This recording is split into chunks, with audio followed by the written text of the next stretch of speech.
Welcome, dear friends, and let me regale you with a tale of redemption, heroism, and the power of love to heal even the most shattered of souls. Enjoy the story. The rusty gates of the Illinois State Penitentiary groaned open, and John Doe emerged, squinting as the harsh sunlight assaulted his eyes. He took a deep breath, savoring the sweet taste of freedom after 5 long years behind bars. Slinging his meager possessions over his shoulder, John set off down the dusty road, the towering prison walls receding behind him with every step.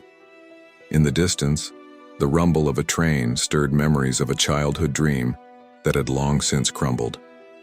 All he ever wanted was to be a conductor, but that dream died the day a tragic accident claimed his mother's life and stole his voice. John's mind drifted back to that fateful day 5 years ago. He had been working as a truck driver, a job he could manage despite his inability to speak since the accident. He had tried desperately to warn the mechanic about faulty brakes, frantically scribbling notes and gesturing, but the mechanic had dismissed him, ignoring the warnings. Hours later, John found himself barreling down the highway, struggling in vain to slow the massive truck as it hurtled toward a line of cars. Metal crumpled, and lives were lost. In the courtroom, the mechanic shrugged and claimed John's mumbling made no sense. The judge, unsympathetic, sentenced him to prison for reckless driving, despite his desperate attempts to prevent the disaster.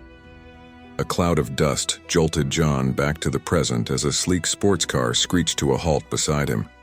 The tinted window rolled down to reveal a young woman with heavy makeup.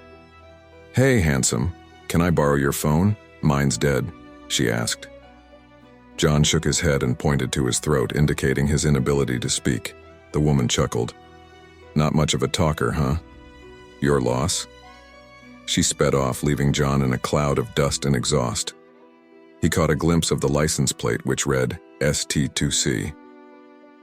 Coughing, John continued his trek, following the railroad tracks toward the distant city skyline.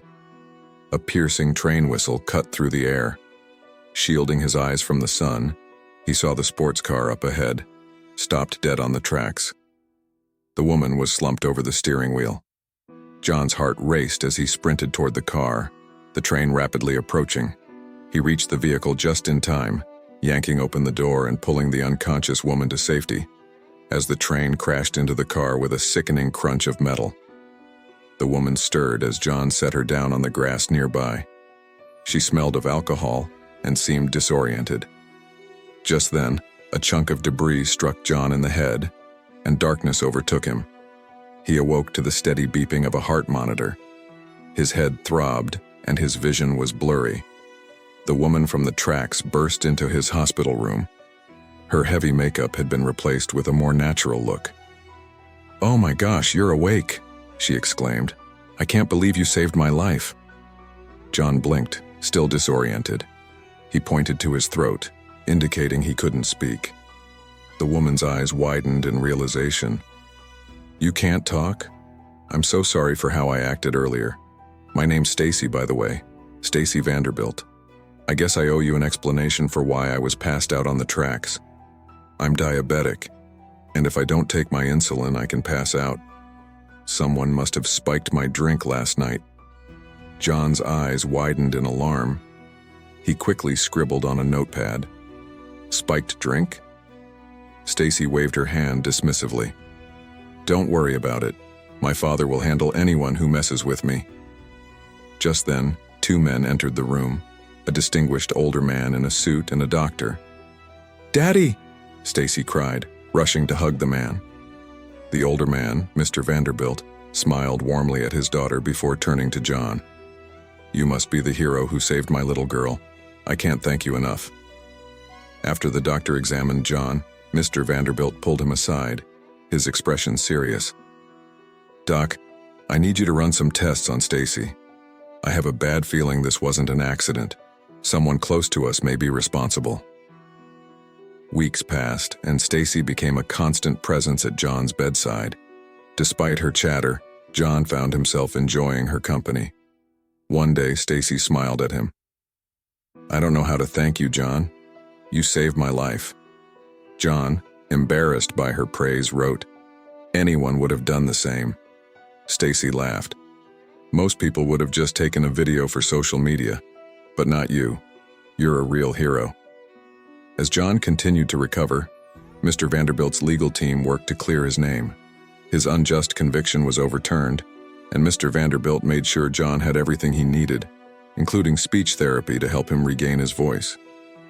But one day, while John and Stacy were walking in the park, a flash of red caught John's eye.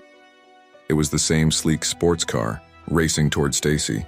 John's paralyzed vocal cords strained as he let out a guttural cry. "Stacy, no!" Stacy turned, shocked to hear John's voice, but John didn't have time to think. He lunged forward, pushing her out of the car's path just in time. The car slammed into him, and John crumpled to the ground. When he awoke in the hospital, Stacy was at his side, tears streaming down her face. "I thought I'd lost you," she whispered. John, weak but alive, managed a faint smile. "Are you okay?" he asked, his voice barely a whisper. Tears welled in Stacy's eyes as she hugged him tightly. "You saved me again, John." Mr. Vanderbilt soon arrived with news that the police had arrested his wife, who had been driving the car. She claimed it was an accident, but the evidence proved otherwise. Months later, as John stood on a windswept beach at sunset, he knew his life had finally turned around. With Stacy by his side, he dropped to one knee and asked her to marry him. "Yes, of course," Stacy cried, hugging him fiercely. John had found not only his voice but also his purpose. The once silent hero had a future full of hope and love ahead of him.